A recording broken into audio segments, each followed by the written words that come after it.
મહેસાણાની અંદર BHMS કરી રહેલી એક વિદ્યાર્થીનીએ સુસાઇડ કર્યું. 2-3 દિવસથી તમે ન્યૂઝની અંદર આ વસ્તુના સમાચાર જોતા હશો. શું તારણો આવ્યા એ સુસાઇડ પાછળના? શું એ વિદ્યાર્થીનીનો કોઈ વાંક હતો કે પછી એના ટીચર્સ એને ભણાવતા હતા એનો વાંક હતો?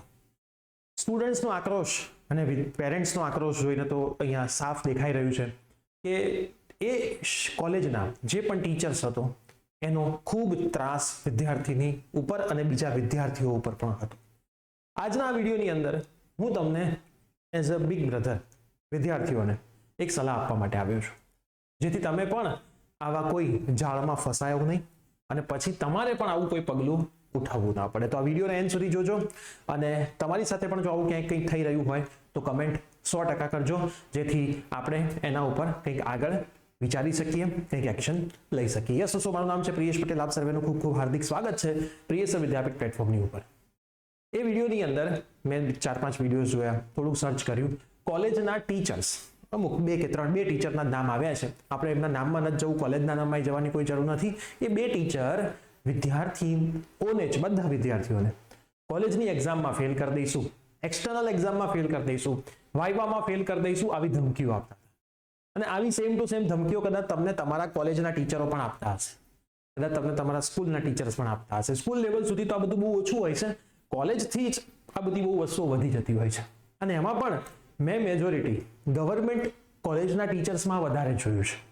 એની પાછળના અમુક રીઝન્સ પણ હોય છે, કેમ કે ગવર્મેન્ટ કોલેજના ટીચર્સનો સેલરી ગવર્મેન્ટ તરફથી આવતો હોય છે અને એમને એક વખત લીધા પછી કોઈ કાઢતું નથી જ્યાં સુધી એ રિટાયર ના થાય, અથવા તો કોઈક મોટી વસ્તુમાં એ ફસાય નહીં ત્યાં સુધી. પ્રાઇવેટ કોલેજની અંદર આ વલણ મેં થોડા ઓછા જોયા છે. એનું રીઝન એ પણ છે કે પ્રાઇવેટ કોલેજની અંદર એડમિશન્સ કરવાના હોય છે, એડમિશન થતા નથી.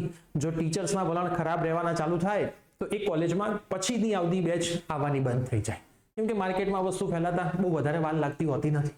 અત્યારે જે કોલેજની વાત આવી છે એ કોલેજમાં કદાચ ભવિષ્યમાં કોઈ વિદ્યાર્થી અથવા વિદ્યાર્થીની એડમિશન લેતા પહેલા 50 વખત વિચારશે કે ભાઈ અહીંયા એડમિશન લેવું જોઈએ કે ના લેવું જોઈએ.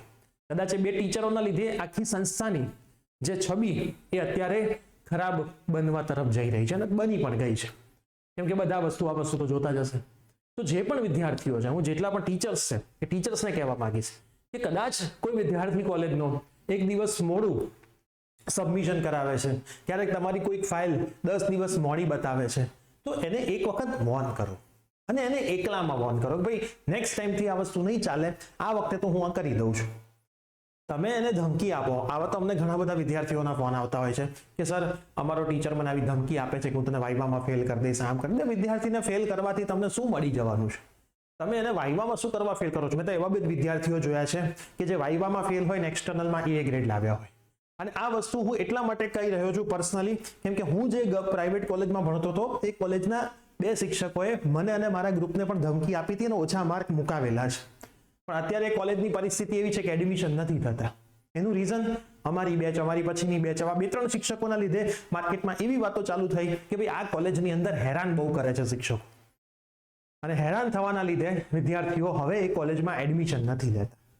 હું પણ ઘણી વખત મને કોઈ કોલેજનું નામ પૂછે કે ભાઈ આમાં લેવું જોઈએ, તો એમને કહું કે ભાઈ 10 વખત વિચારીને તું એડમિશન લેજે, પછી તારું ભવિષ્ય છે તારે જોવાનું છે.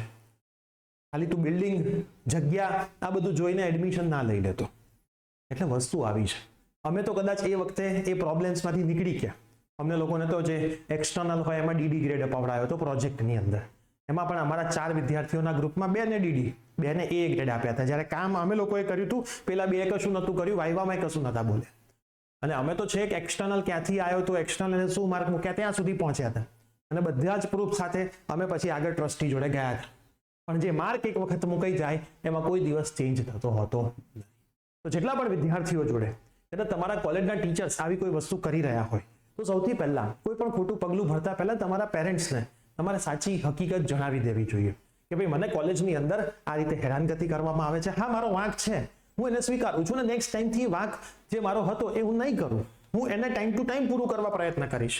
પણ ટીચર્સને તમે રિક્વેસ્ટ કરો, અને મોસ્ટ પ્રોબેબલી પેરેન્ટ્સ જ્યારે રિક્વેસ્ટ કરતા હોય છે ત્યારે મેં જોયું છે ગવર્મેન્ટ કોલેજની અંદર પણ ટીચર્સ એ વસ્તુને સમજે છે.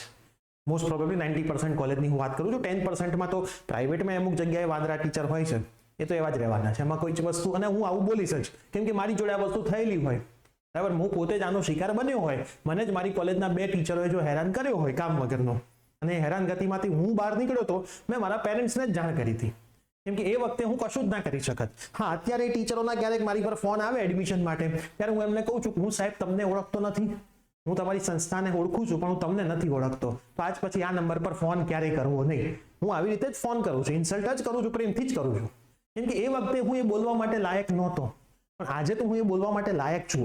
અને હું એ કોલેજના ટ્રસ્ટીને પણ ક્યારેક મળું ત્યારે ટ્રસ્ટી મને એવું કહેતા હોય કે પ્રિયેશ એડમિશનનું કેમનું છે, ત્યારે હું એમને પ્રેમથી કહું છું કે સાહેબ આ 4-5 નામ હું તમને આપું છું, એ સાહેબો જ્યારે કોલેજમાં નહીં હોય ને એ વખતે હું 100% તમારી કોલેજમાં એડમિશન કરાવીશ. હું નથી ઈચ્છતો કે મારા લીધે કોઈ પણ વિદ્યાર્થી જે હું હેરાન થયો હતો અને મારા ગ્રુપના મિત્રો હેરાન થયા હતા એમ ફરીથી આ ટીચરોના લીધે હેરાન થાય. અને આ ટીચરો એવા જ ટીચરો હોય છે જેને આવડતું કશું નથી હોતું, ખાલી અધૂરો ઘડો છલકાય કહેવાય ને, આપણી કહેવત છે. એટલે તમે જોજો કોલેજની અંદર પણ જે એક્સ્ટ્રા ઓર્ડિનરી ટીચર હશે, બહુ સારા ટીચર હશે, ઓલવેઝ સ્ટુડન્ટના સપોર્ટમાં હશે, જેને કોઈ વસ્તુનું અભિમાન ક્યારેય નહીં હોય. બરાબર, આજે કદાચ હું અહીંયા 4 ડિગ્રી કરીને ઉભો છું, 5મી ડિગ્રી, તો હું ક્યારેય એ ડિગ્રીના અભિમાનમાં પડતો જ નથી. મને ઘણા બધા હોય છે, મેં અહીંથી ડિગ્રી કરીને, મેં અહીંથી ડિગ્રી કરી, ભાઈ ડિગ્રી એક કાગળ છે, તમે જ કહેતા હોવ છો. બરાબર, એટલે ડિગ્રીનું અભિમાન કોઈ દિવસ જીવનમાં હોવું ના જોઈએ.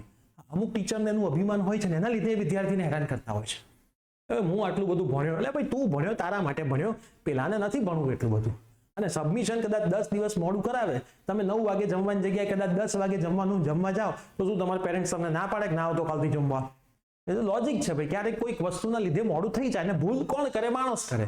તો જેટલા પણ વિદ્યાર્થીઓ કદાચ આવી કોઈ તકલીફમાં છે, તો સુસાઇડ એ છેલ્લું પગલું નથી. ભલે ગમે તેટલા તમને ટોર્ચર, તમે ભણવાનું મૂકી દો અને બીજી કોઈક ડિગ્રી ચાલુ કરો, કોલેજ બદલી નાખો, બધી જ વસ્તુઓ થાય છે. કદાચ 2 વર્ષ તમારી જીવનના તમારે વેડફશો, વધુમાં વધુ શું ફરક પડશે? પણ જે પેરેન્ટ્સે તમને મોટા કર્યા હતા એમના માટે તો તમે આ વસ્તુ ના કરી શકો ને.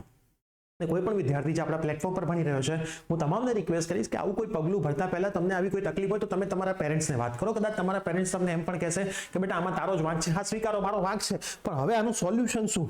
મને ધમકી તો ના આપવી જોઈએ, મને વારે વારે એના માટે ઇન્સલ્ટ તો ના કરવો જોઈએ, અને એ માર્કની ઇમ્પેક્ટ આગળ તો ના પડવી જોઈએ. બરાબર છે? આ તો આટલી વસ્તુનું તમારે ખાસ ધ્યાન રાખવાનું છે. આવું કોઈ પગલું નથી ભરવાનું.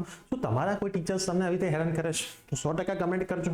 બરાબર, આપણે પ્રયત્ન કરીશું કે આના ઉપર કંઈક થઈ શકે જેથી આવનારા ફ્યુચરને એ કામ વગરના હેરાન ના કરે. અમુક ટીચર્સને ટેવ પડી ગયો હેરાન કરવાની, અને એમના અંદરથી જ હોય, જેનો સુધારો ક્યારેય શક્ય ના હોય, એનો વિનાશ જ શક્ય હોય છે. તો વિડીયો તમારા મિત્રોને શેર કરજો, અને ખાસ આવું કોઈ ખોટું પગલું ભરતા પહેલા તમારા પેરેન્ટ્સનું, તમારા ફેમિલીનું વિચારજો. સુસાઇડ એ છેલ્લો ઓપ્શન નથી, એના સિવાય પણ ઘણા બધા ઓપ્શન છે. તો મળીએ છીએ, બાય બાય, ટેક કેર.